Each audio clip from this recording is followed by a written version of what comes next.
Boa noite a todos, que a paz e a luz do nosso Mestre amigo Jesus envolva a cada um de nós. Na noite de hoje, vamos dar continuidade ao estudo do Evangelho segundo o Espiritismo, iniciando o capítulo 16, Não se pode servir a Deus e a Mamon. Mas antes de iniciarmos, eu convido a todos para fazermos uma prece, para ficarmos ainda mais em sintonia com Deus nosso Pai, com o nosso Mestre e amigo Jesus e com a espiritualidade maior. Vamos juntos elevarmos o nosso pensamento a Deus nosso Pai em agradecimento. Agradecendo a Deus por mais esse dia de vida que tivemos. Agradecemos por tudo o que nos aconteceu no dia de hoje. Tanto pelas coisas boas, pelas coisas não tão boas assim.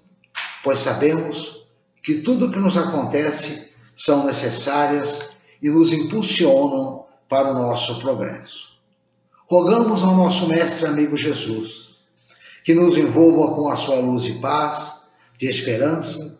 Rogamos aos nossos amigos espirituais para nos ajudar no entendimento e na compreensão da mensagem de nosso Mestre e amigo Jesus.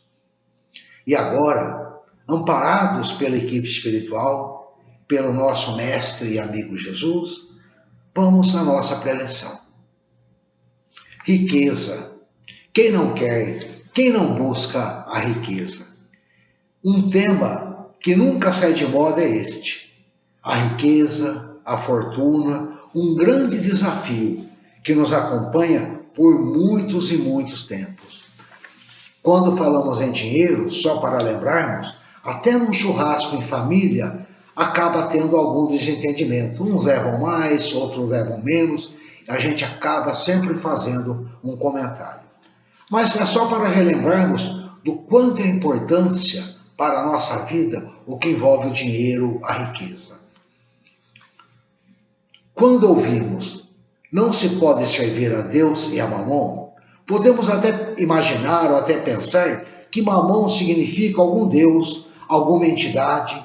Isto acontece porque ao longo da história, Mamon acabou por tornar-se a representação de uma entidade maligna ou demoníaca. Mas Mamon, contudo, não era o nome de uma divindade, e sim um termo de origem hebraica que significa dinheiro, riqueza. Mamon significa apenas riqueza e não um Deus da riqueza.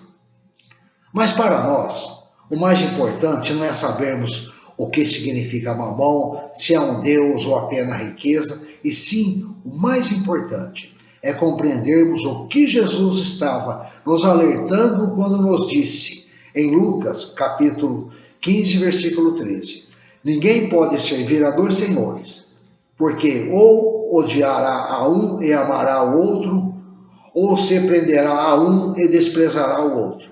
Não podeis servir simultaneamente a Deus e a Mamon.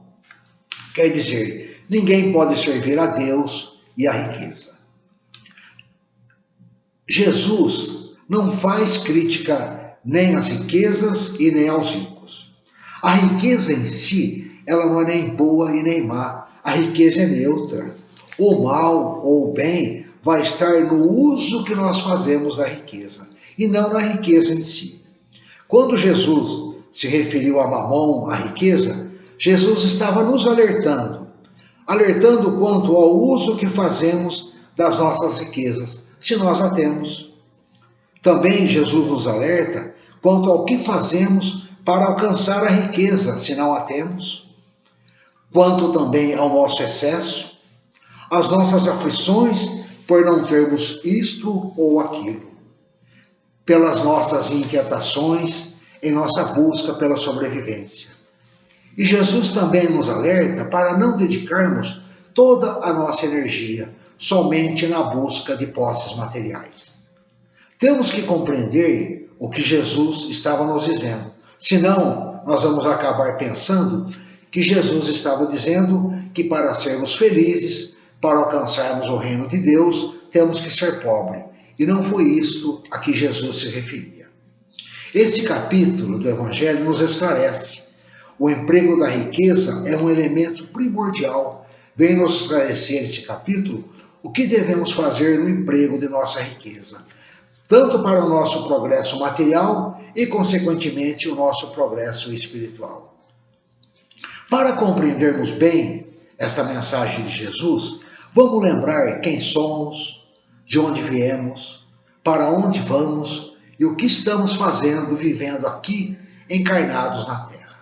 Nós somos seres espirituais, criados por Deus. Nós tivemos um início. Viemos da onde? Viemos do mundo espiritual. E aonde nós iremos retornar? Ao mundo espiritual, já que a nossa essência é espiritual. Nós somos seres espirituais, mas não fomos criados perfeitos, no sentido de completos. Fomos criados imperfeitos, incompletos. Nós nos completamos através da reencarnação.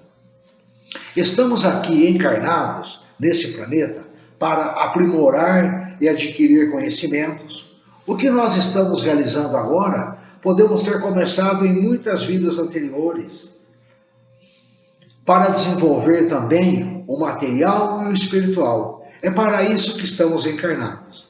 E para esse desenvolvimento do material e do espiritual, iremos passar por provas. A riqueza e a pobreza estão incluídos nessas provas. Então nós vamos passar pela pobreza e pela riqueza. A situação de pobreza e riqueza não é eterna. Não é o espírito que é pobre ou rico. O espírito está pobre ou rico nesta encarnação. As provas, tanto da riqueza como da pobreza, nós podemos aprender muito. Muito temos que aprender. Às vezes podemos nos perguntar, o que é que nós vamos aprender com a pobreza? Mas muitas coisas nós podemos fazer. Uma coisa é cuidar do pouco que se tem. Vamos aprender a usar acertadamente os recursos que temos para o nosso sustento. A gente vê isso, né, onde muitas donas de casas fazendo aquela economia quando vai no mercado, quando vai nas compras, porque aquele dinheiro que é pouco tem que durar até o final do mês, tem que ter. Então, usar acertadamente o pouco que temos. Nós podemos também aumentar a capacidade de produzir valores. Como? Nos instruindo, aprendendo uma profissão e por aí afora. Nós temos também, com a pobreza, aprender a viver com simplicidade e moderação, nos adequando com as nossas posses. Não podemos ter uma vida além daquilo que desejávamos. Podemos ir em busca e procurar uma vida melhor, mas enquanto não estivermos, vamos nos adequar com as posses que temos. E com a riqueza? Será que nós aprendemos algumas coisas com a riqueza? A riqueza, apesar de nos encantar aos olhos, não é uma prova fácil de realizar. Não é uma prova fácil de superar. A riqueza é talvez a prova mais difícil que a pobreza. É muito mais fácil fracassarmos na prova da riqueza do que na prova da miséria. Com a riqueza, muito nós temos que aprender. E temos que estar atentos, e muito atentos, porque a riqueza acaba excitando as más paixões. Ela excita o nosso orgulho, a nossa vaidade e, consequentemente, o nosso egoísmo. Jesus nos lembra que os bens materiais estão em função da vida, e não a vida em função dos bens materiais. Devemos obter os bens materiais para viver, e não viver somente para obter os bens materiais. Um lembrete para nós é que tudo que nós podemos comprar com o dinheiro, tudo que é vendido, nós podemos dizer que é barato, pois basta nós termos dinheiro para ir lá e comprarmos. Diferente dos valores morais, não basta termos posses, não estão à venda, os valores morais não estão à venda. Eles terão que ser conquistados um a um, através do esforço e do trabalho que nós vamos dedicar. O dinheiro é necessário sim, mas não é tudo. Sabemos que o dinheiro é necessário, é importante, mas não é a única coisa e talvez nem a mais importante para a nossa felicidade. Se nós acreditarmos que a riqueza fosse sinônimo de felicidade, todos os ricos seriam felizes. E não é isso que vemos, né? A gente vê pessoas com muitas posses vivendo numa tristeza, numa angústia, desesperados. Então, a riqueza sozinha não traz felicidades. Ela é um dos fatores, uma das coisas, mas não é a mais importante para a nossa felicidade. Jesus nos orienta em muitas ocasiões sobre isso. Jesus nos diz que nós devemos manter o equilíbrio entre o material e o espiritual. É assim que nós devemos viver, buscando esse equilíbrio entre as nossas posses materiais e a nossa busca pelo espiritual, pela moral.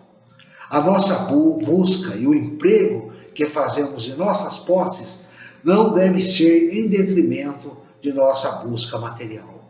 Não adianta nada nós buscarmos a riqueza e acabar deixando de lado a nossa vida espiritual. É um conjunto de coisas. Não podemos ir em busca de um e deixar o outro de lado, principalmente em busca do dinheiro, em detrimento da vida espiritual. Vamos ver algumas recomendações de Jesus. E uma das recomendações de Jesus é quando perguntam a Jesus se deve ou não pagar impostos a César. E Jesus responde, de uma maneira muito sábia: dai a César o que é de César e a Deus o que é de Deus. Essa recomendação perante a riqueza é a responsabilidade moral e material. Outra vez foi quando dois irmãos se aproximam de Jesus e pedem para ajudá-los a dividir a herança. Jesus diz assim, acautelai-vos e guardai-vos da avareza, porque a vida de uma pessoa não consiste nos bens que ela possui. A nossa vida não consiste nos bens que possuímos. Essa recomendação é sobre a nossa avareza. Temos muitas outras, mas vamos falar da recomendação que está nesse capítulo de hoje. Não se pode servir a Deus e a mamão. Nós vamos encontrar esta recomendação em 3 evangelistas. Em Mateus está no capítulo 19, versículo 16 a 24. Em Lucas, no capítulo 18, versículo 18 a 25. E em Marcos, no capítulo 10, versículo de 15 a 25. E a mensagem diz assim: então aproximou-se deles um mancebo e disse: bom mestre, que devo fazer para adquirir a vida eterna? Respondeu-lhe Jesus: por que me chamais bom? Bom só Deus o é. Se queres entrar na vida, guarda os mandamentos. E aí vem a dúvida do mancebo, Que mandamentos? Retrucou o mancebo. Disse Jesus: não matarás, não cometerás adultério, não furtarás, não darás falso testemunho, honra teu pai e a tua mãe e ama teu próximo como a ti mesmo. O moço lhe replicou: tenho guardado todos esses mandamentos desde que cheguei à mocidade. Que é então que ainda me falta? Disse-lhe Jesus: se queres ser perfeito, vai, vende tudo o que tens, dá aos pobres e terás um tesouro no céu. Depois vem e segue-me. Ouvindo essas palavras, o moço se foi todo tristonho, porque possuía grandes haveres. Jesus então disse a seus discípulos: digo-vos em verdade, que é bem difícil é que um rico entre no reino dos céus. Ainda uma vez vos digo, é mais fácil um camelo passar pelo buraco de uma agulha do que um rico entrar no reino dos céus. O jovem era uma pessoa boa, seguia os 10 mandamentos. Agora, seguir os 10 mandamentos, esta recomendação de Jesus, é o mínimo que nós podemos fazer. O mínimo que é exigido de nós é seguir os mandamentos da lei de Deus. Agora, se nós quisermos ir além, vamos relembrar o que Jesus disse ao jovem, né? Vende tudo que tem e segue-me. Recomendação, o desapego da riqueza. Para seguirmos Jesus, não precisamos vender tudo que temos e doar aos pobres, não. Temos que nos desapegar da riqueza. Não deixar a riqueza determinar a nossa vida. Aí nós vamos dar um passo além. Nós vamos fazer um pouco a mais do que simplesmente seguir os mandamentos de Moisés. Vamos avançar um pouco mais em nosso progresso, usando a riqueza também em favor dos outros. E às vezes nós podemos até pensar assim: bom, eu não sou rico, então essas recomendações não são para mim.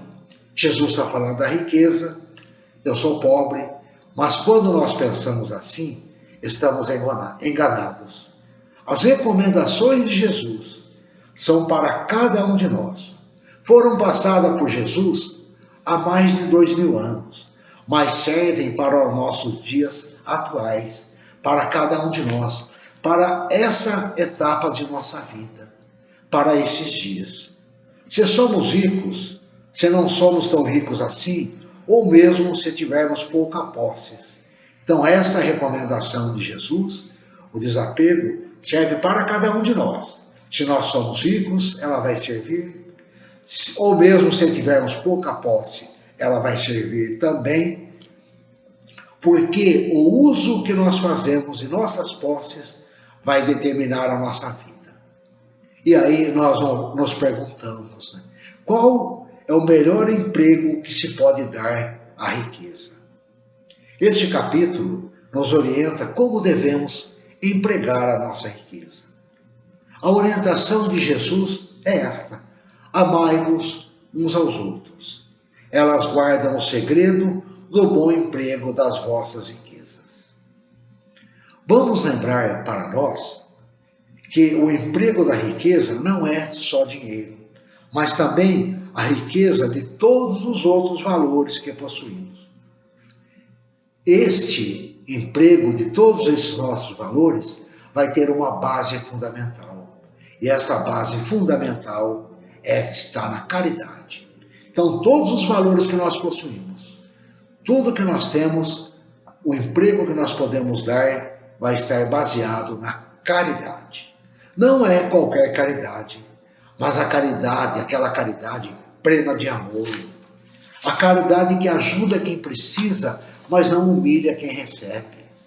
Se nós conseguirmos derramar em torno de nós os tesouros da nossa instrução, os tesouros da nossa tolerância, os tesouros da nossa compreensão, os tesouros do nosso amor, etc., a nossa riqueza espiritual vai frutificar. Com isso, nós aumentaremos o nosso tesouro moral com as boas obras que vamos edificar. Quanto mais nós vamos doar esses nossos valores, mais nós vamos receber. Então a gente aumenta esse nosso tesouro espiritual, ele se frutifica quando nós conseguirmos derramar ao nosso redor, com aqueles que convivem conosco, tudo isso aí, a nossa instrução, a nossa tolerância, a nossa compreensão e o nosso amor. Jesus, há 2000 anos, nos orientou: não ajunteis tesouro na terra, onde a ferrugem e a traça corrói, e onde os ladrões escavam e roubam, mas ajuntais para vós tesouro no céu. Porque onde está o teu tesouro, aí estará também o teu coração. Nós vamos estar aonde nós colocamos os maiores valores de nossa vida. Por isso que nós não devemos colocar os maiores valores da nossa vida somente nas posses materiais, mas sim naqueles valores morais. Nós demoramos um pouco para perceber isto, para perceber esta riqueza espiritual, porque nós só enxergamos a riqueza material. De um modo geral, nós damos mais importância ao material. Mas o dinheiro, como já dissemos, não é tudo. Nós podemos verificar isso em nossa vida. Quando toda a nossa vida está bem, quando não tem nada errado, como estamos bem com os familiares, com o trabalho, com tudo, o dinheiro faz falta e faz muita falta. Agora, quando se dá o contrário, quando estamos infelizes ou passando por um grande sofrimento, não há dinheiro que recupere isso. Diante de um sofrimento tão grande, não é o dinheiro e as posses materiais que vai nos fazer nos recuperarmos. Porque quando nós estamos naqueles momentos alegres, felizes, o tempo passa voando e a gente nem percebe, né? Quando vai ver, já passou o dia. E quando nós estamos naquele momento triste, de angústias, os minutos parecem dias, os dias parecem anos e assim por diante, né? A gente parece que aquele sofrimento nunca tem fim. Mas como vimos neste capítulo, Jesus não nos deixou desamparados, sem orientações, com as recomendações de Jesus, com os esclarecimentos da doutrina espírita, nós podemos perceber a nossa vida de um modo diferente, buscando o equilíbrio entre a vida material e a vida espiritual, entre as nossas buscas pelo material e as nossas buscas pelo espiritual. Quando Jesus nos fala, não se deve servir a Deus e a mamão, Jesus nos lembra que os bens materiais estão em função da vida e não a vida em função dos bens materiais. Lembremos também, como já falamos, que o dinheiro é necessário, mas não é tudo. O dinheiro não é a única coisa e talvez nem a mais importante para a nossa felicidade. Nesta vida, em relação aos nossos bens materiais, nada é verdadeiramente nosso. Todos os bens materiais que possuímos aqui na Terra pertencem a Deus. Podemos até acreditar que possuímos, mas na verdade nada é nosso. Deus não doou para nós. Deus nos emprestou. E quando nós pegamos algo emprestado, a gente toma cuidado, a gente cuida bem, a gente usa de maneira correta, emprega bem o que pegamos, porque nós queremos devolver melhor do que quando recebemos. E assim também são os bens que recebemos de Deus. Esses bens materiais servem para a nossa vida, nos ajudam, nos auxiliam, mas nada é verdadeiramente nosso. Tudo pertence a Deus. A mensagem para do nosso mestre amigo Jesus, para a nossa reflexão na noite de hoje, é que a nossa felicidade não vai estar nem na riqueza e nem na pobreza. Não importa se somos ricos ou se somos pobres. O que vai importar para a nossa felicidade é como vamos conviver com cada uma dessas situações, tanto da riqueza como da pobreza. Essa é a mensagem da noite de hoje. Como vamos conviver com a riqueza ou com a pobreza quando estamos nessa situação? Esta é a mensagem de nosso mestre e amigo Jesus. E para encerrarmos esse nosso encontro, eu convido a todos a fazermos uma vibração. Apesar de estarmos separados fisicamente, podemos nos unir num só pensamento. Elevemos os nossos pensamentos a Deus, nosso Pai, ao nosso mestre amigo Jesus, aos nossos amigos espirituais, e rogamos para que nos auxilie nesse propósito de auxiliar através de nossos pensamentos e de nossas vontades. Com toda a nossa força, com toda a nossa vontade, com todo o nosso desejo de ajudar, vibremos por todos aqueles que se encontram doentes, seja em hospitais ou em seus lares, ou mesmo aqueles que se sentem abandonados. Vibremos para que eles se recuperem, ou que encontrem em Jesus o fortalecimento e a esperança de que necessitam.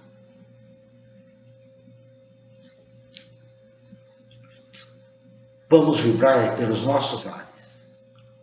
Pensemos em Jesus entrando em nossa residência e envolvendo cada um de nossos familiares. cada um daqueles que convivem conosco, com a sua luz de paz, com a sua luz de amor e de esperança. E vamos nos imaginar, nós, ao lado de cada um, dando um abraço com muita ternura, com muita paz.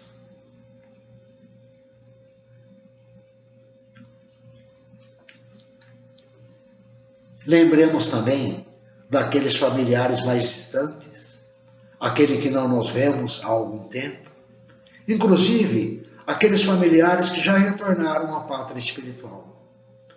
E da mesma forma, pensemos em Jesus envolvendo cada um deles com a sua luz de paz, de amor, de esperança, e nós ali ao lado. Vamos nos imaginar dando um abraço com a mesma ternura, com o mesmo desejo que daríamos se eles estivessem encarnados ao nosso lado.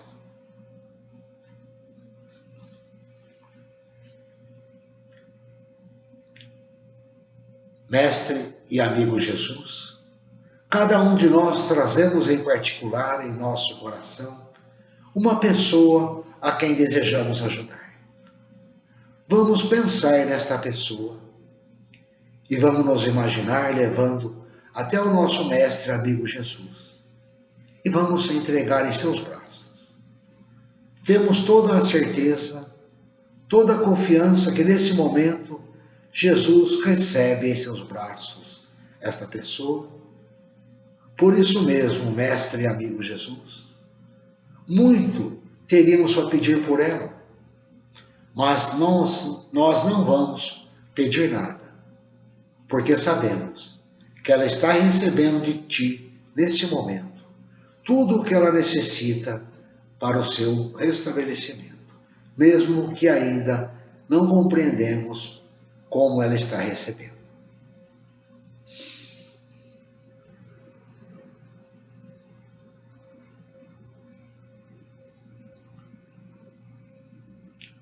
Rogamos a Deus nosso Pai, ao nosso mestre amigo Jesus, aos nossos amigos espirituais, por nós mesmos, para que Ele nos auxilie, nos ampare a enfrentarmos as nossas dificuldades. Graças a Deus. Eu agradeço a todos pela atenção e muito obrigado.